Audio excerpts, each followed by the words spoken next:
Olá, bem-vindos ao programa Diálogos. O entrevistado de hoje é um historiador que se formou nos Estados Unidos, mas mora no Brasil e que vem de receber o prêmio de Intelectual do Ano. Vamos ver quem é ele.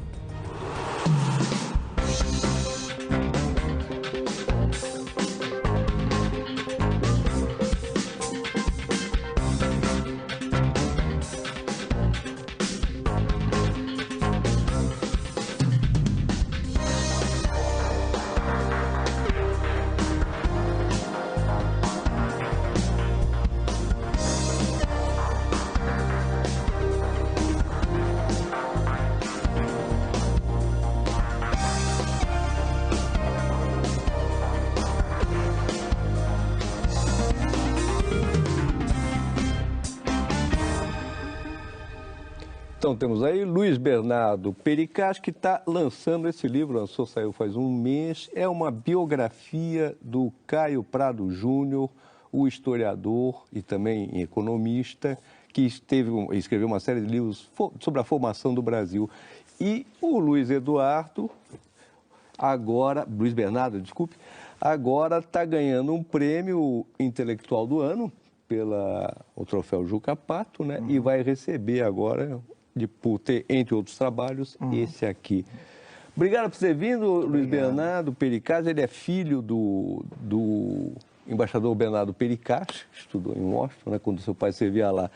Me diga uma coisa, Luiz Bernardo, por que Caio Prado Júnior? Por que você resolveu escrever uma biografia dele? Pois é, olha, há vários anos eu tenho trabalhado com temas como movimentos sociais, pensamento político, inclusive pensamento político brasileiro, marxismo na América Latina, ou seja, são vários temas que têm me interessado e o Caio, obviamente, está envolvido intrinsecamente nisso. Poucos anos atrás, eu publiquei junto com um colega da USP, Lincoln Seco, professor de História Contemporânea também, uma coletânea de intérpretes do Brasil, clássicos, rebeldes e renegados, ou seja, perfis de intelectuais brasileiros que pensaram o Brasil, mas que é um livro que é um pouco diferente dessas coletâneas que nós conhecemos, que nós encontramos no meio acadêmico. Ou seja, a gente incluiu autores como Nelson Werneck Sodré, Otávio Brandão, Astrogildo Pereira, Heitor Ferreira Lima, ou seja, aqueles que às vezes não entram nas universidades, né? E a gente achou importante isso. E o Caio faz parte dessa tradição, né? Ele, claro, é um dos grandes intérpretes do Brasil, junto com Sérgio Buarque, com Gilberto Freire, mas também pode ser colocado nessa tradição do pensamento de esquerda do Brasil, né? E no pensamento percebista também. Então eu achei importante. Além disso, o Caio era parente meu, né? Ele era o quê, senhor? Ele era irmão da minha bisavó. Então eu encontrei ele era meu tio-bisavô. Tio-bisavô. Então, eu tive a oportunidade eu tive acesso a muitos documentos inéditos que me mostravam um Caio Prado Júnior diferente, ou pelo menos com algumas nuances, né, que você não encontra em outras biografias, em outros livros, né, que são muito bons. Você tem ótimos livros sobre o Caio Prado Júnior, mas essa documentação toda me instigou, né? Agora, o Caio Prado, é uma coincidência, certamente, ele também ganhou esse prêmio de intelectual do ano, em 1967, né? E agora você, quase 40 anos depois, o sobrinho, o neto, recebe o prêmio. Isso é uma questão familiar importante para você? Eu acho que esse prêmio, no fundo, também é uma homenagem ao próprio Caio. Se a gente pensar o tempo que a gente vive hoje no Brasil, que é um momento sombrio, realmente, da história brasileira, e uma história marcada por crises políticas, crises institucionais recorrentes, né? A história do Brasil é sempre pontuada por isso. E hoje nós vivemos um momento muito difícil. E lembrar o Caio, discutir o Caio, pensar no Caio como um militante político, alguém que tinha como preocupação mudar a realidade à sua volta, o Brasil de seu tempo. Então, de alguma maneira, esse prêmio também é uma homenagem ao próprio Caio. Agora, entre os formadores do Brasil que você mencionou aí, os mais conhecidos, ou os mais estudados, vamos dizer assim, são o Sérgio Buarque, o Gilberto Freire Em grau menor, o Celso Furtado e também o Antônio Cândido. Florestan Fernandes. Florestan Fernandes e tal. Qual o lugar do Caio Prado, a teoria dele, a descoberta dele, que é o Partido Comunista dizia que aqui era feudalismo, ele era do Partido Comunista e se insurgiu contra isso teoricamente. Qual o lugar dele na intelectualidade brasileira, além dessa figura dúbia, militante e acadêmica? Olha, eu acho que assim, o viés militante do Caio foi muito pouco explorado, eu acho. Alguns autores realmente escreveram livros, você tem textos, não necessariamente biográficos, mas analíticos sobre a relação dele com o PCB e, em menor grau, com o mundo do socialismo. Mas o Caio, em grande medida, é visto muitas vezes apenas como o homem que vai discutir o sentido da colonização, né? E o autor daquelas grandes obras de interpretação da história brasileira, né? Formação do Brasil. Da formação do Brasil desde o período colonial. A posição do Caio como um militante comunista é muito pouco explorada.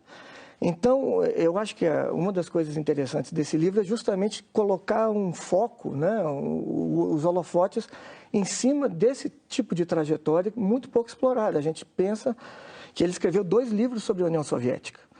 E ele teve 2 vezes na União Soviética e cada uma dessas viagens resultou num livro. Isso não é pouco. Né? Ele esteve em Cuba e conheceu... Em 62, né? Estava lá no comecinho da Revolução, ele teve... Ele teve em Cuba, e em Cuba ele conheceu Fidel, e a editora Brasiliense, que foi uma das maiores editoras brasileiras, a editora Brasiliense publicou livros sobre a Revolução Cubana, livros com textos e discursos de Fidel, inclusive... Quando você pega documentos da polícia política durante a ditadura, você percebe que um dos motivos é que ele era visto como um subversivo e um revolucionário que publicava livros com textos e discursos de Fidel. Então, muitas dessas informações estavam difusas, né?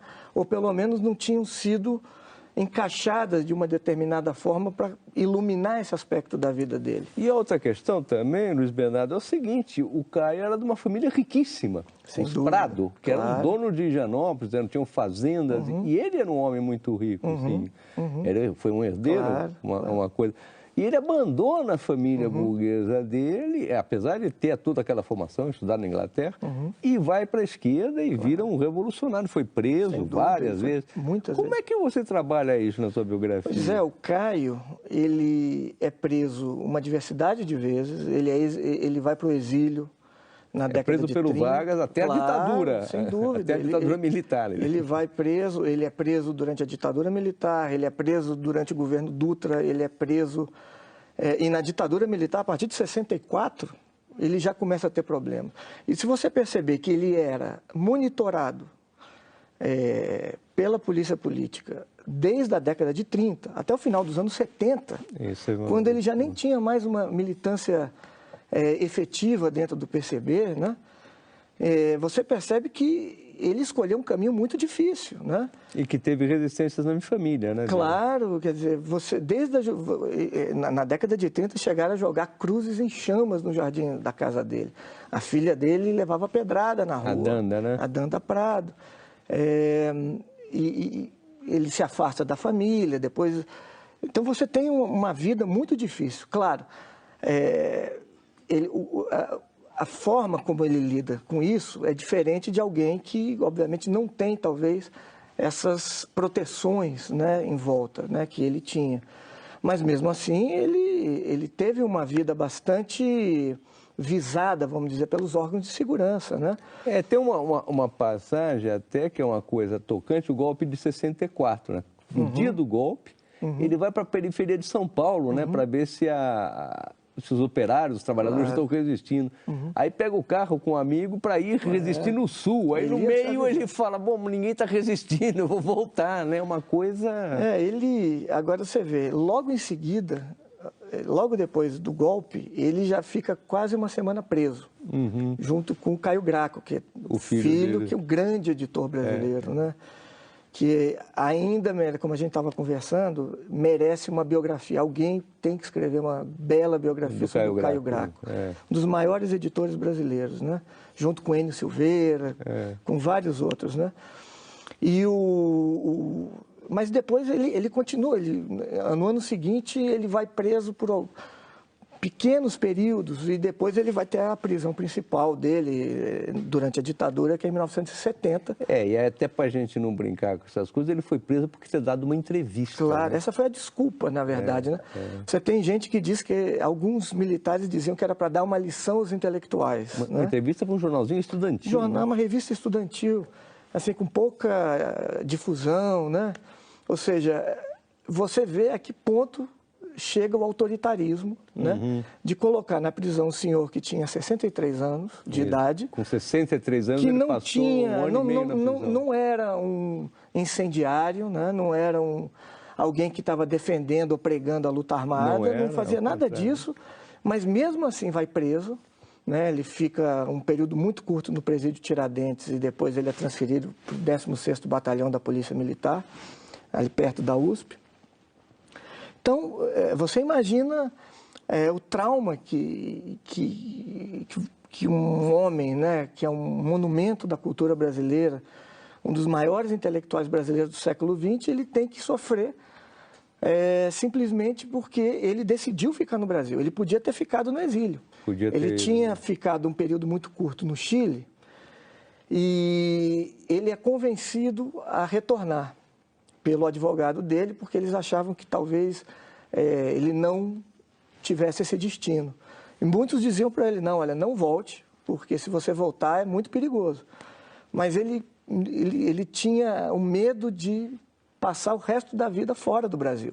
E o amor pelo Brasil era tão grande que ele decide retornar e aí ele vai preso. Então, é um caso assim a se pensar, né, do papel do intelectual. Né? Nós vamos fazer um rápido intervalo e já voltamos para falar com Luiz Bernardo Pericaz, autor da biografia de Caio Prado Júnior, que está saindo pela Boitempo. Voltamos com o historiador Luiz Bernardo Pericaz. Pericaz, você estava falando aí do papel do intelectual, como o Caio Prado era diferente. E era muito diferente, que ele era do Partido Comunista e discutiu a vida toda, foi quase um dissidente interno, jamais saiu, né? E foi um homem muito perseguido. Sem dúvida. E hoje os intelectuais brasileiros? Porque houve a profissionalização, as universidades, todo mundo tem carreira, todo mundo quer aparecer, há muito isso.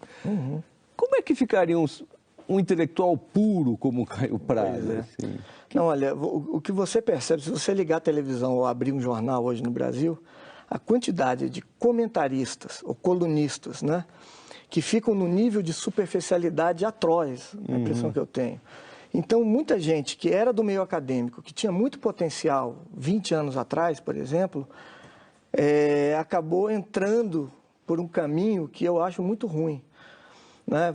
O Caio, ou o Nelson Werneck Sodré, ou outros intelectuais dessa geração, quando eles vão discutir o Brasil de seu tempo, eles precisavam ir até a colônia.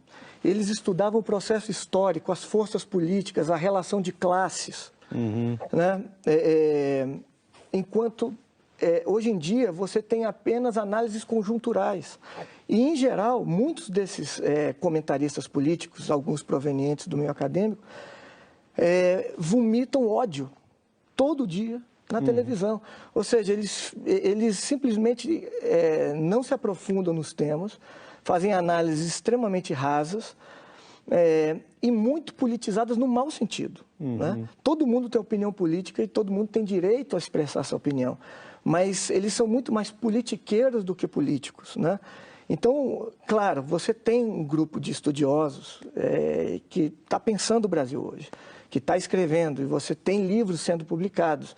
Esse livro recente da Boitempo, por exemplo, com pequenos artigos. O do golpe? Sobre o golpe. Até tem um artigo teu, né? Exato. É um livro que tem desde figuras do meio político até personalidades do meio acadêmico, de movimentos sociais. Ou seja, um grupo bastante heterogêneo de pessoas que estão pensando o Brasil. E existe certamente muita gente boa pensando o Brasil e discutindo a tragédia que nós estamos vivendo. Mas a maior parte desses comentaristas se especializou em denegrir personalidades, acabar com carreiras políticas, defender determinadas agendas políticas. Então, eu não vou nem citar nomes aqui, eu acho que não é o caso, mas é só a gente mudar os canais. Eu não estou sendo saudosista, mas a intelectualidade brasileira está à altura do momento? Ou ela... Eu não estou falando dos grandes, estou falando do Caio Prado, mas houve uma perda de substância nos últimos anos, você acha? Olha... E uma coisa também é o seguinte, teve 12 anos, 13 anos aí de governo de esquerda, o PT. Não se produziu um pensamento crítico? Olha, muitos desses intelectuais, se você perceber, o próprio Caio não é oriundo do meio acadêmico. Sim, sim. Você tem muitos intelectuais que eram intelectuais públicos e que eram formados, seja na luta diária dentro dos seus partidos ou das suas organizações políticas, gente muito preparada, mas que não estava dentro de uma estrutura excessivamente especializada. Mário Pedrosa, né? Claro, todos eles. Quer dizer, e estruturas que se retroalimentam. Ou seja, o meio acadêmico brasileiro hoje certamente também tem um grupo pequeno de gente muito combativa, que escreve, que está lutando para a sobrevivência da universidade pública, porque a gente está vendo agora um processo aí de desmonte, né, de desmanche do que a gente tem em termos de universidade pública, quando nós temos que, na verdade, reforçar, né? Então, você certamente tem grupos que estão lutando para que a universidade pública dê um salto de qualidade, continue pública e se democratize, bote mais gente das camadas menos privilegiadas, que você transforme aquilo numa universidade verdadeiramente democrática. Mas existe também um pensamento que eu não sei se seria dominante, mas que é muito forte dentro da universidade, que está preocupado apenas numa gestão administrativa corporativa, que está preocupado apenas numa pontuação de determinadas, do currículo Lattes ou de Qualis e tal. Ou seja, uma preocupação carreirista muito maior do que a universidade poderia ser. Porque a universidade, na verdade, existe para pensar o país, para propor soluções, para abrir as portas para a comunidade. Então, eu concordo com você, quer dizer, a gente precisa realmente mudar um pouco isso. E, obviamente, nós temos profissionais muito sérios, dedicados, que estão lutando diariamente para que a universidade se democratize e, ao mesmo tempo, ela pense o Brasil, soluções, caminhos, né, para a nossa democracia, mas, ao mesmo tempo, existe essa avaliação de que os grandes intelectuais, como Caio, como Florestan, por exemplo, hoje em dia fazem falta, eu acho. Né? Tá. Agora, você como historiador dos movimentos sociais, movimento de esquerda, não só no Brasil, como é que você vê essa derrota do PT, essa perseguição, essa coisa de jurídica e política em cima do PT? Ele tem capacidade de resistir? Ele vai precisar se reciclar? Como é que você vê isso? Olha, eu acho que mais importante do que apenas discutir esse processo específico do impeachment ou do golpe parlamentar ou institucional, a gente tem que começar a pensar em que Brasil nós queremos, né? Qual o projeto popular? Nós temos várias forças de esquerda que agora estão começando a se reenergizar e, quem sabe, se reaglutinar a partir desse processo muito doloroso que a gente passou. Então, você tem, por exemplo, os movimentos sociais tradicionais, que têm organicidade, que têm massa, que têm militantes, né? MST é um deles. E que tem uma agenda clara, tem projeto, tem programa político.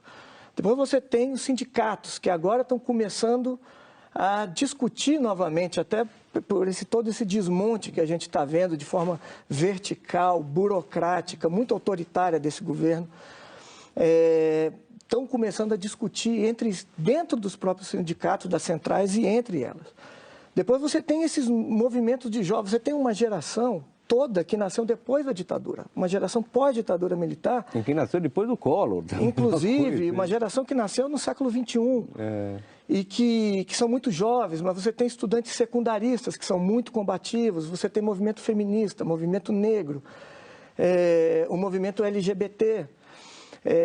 Você tem uma diversidade de grupos, né? E você tem os partidos tradicionais, desde os menores, que não têm representação parlamentar, partidos como o PSTU ou o PCB, até os partidos que que estavam na base do governo, como o PCdoB e o próprio PT, e o PSOL, né?